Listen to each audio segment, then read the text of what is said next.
Pasko sa Pinas.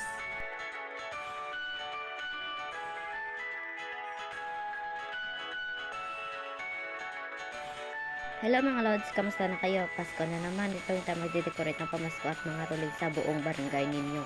At maghahanda ng masarap na pagkain tulad ng lumpia Shanghai, salad, cake, at higit sa lahat hindi mo walang spaghetti. Jingle bells, jingle all the way. Oh, what's fun, the rooster riding a wondrous open sleigh.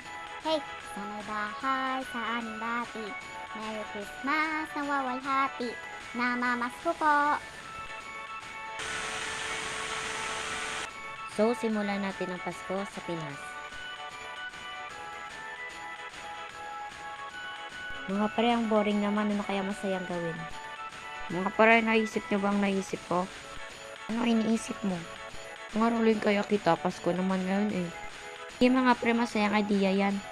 Mga pre, gagawa tayo ng sariling gamit natin sa pangaruling. Sige mga pre. Pre, anong oras na ngayon?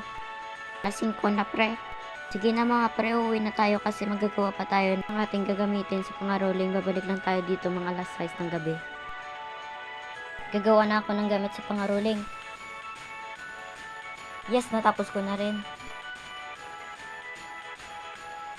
Sige mga pre, simulan na tayo. Ang mga pre, dito na tayo. 3, 2, 1. May bahay sa aming bati. Merry Christmas, nawawalhati. Ang pag-ibig ay naghahari. Araw-araw magulagi. Namamasko po. Wow, ang laki.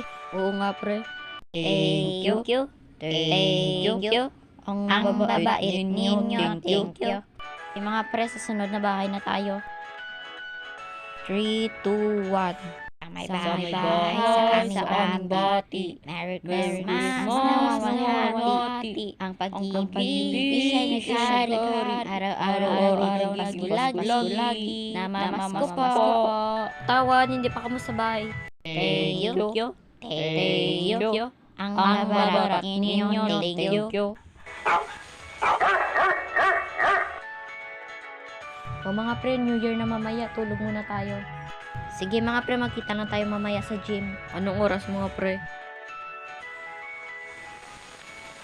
10, 9, 8, 7, 6, 5, 4, 3, 2, 1. Happy New Year!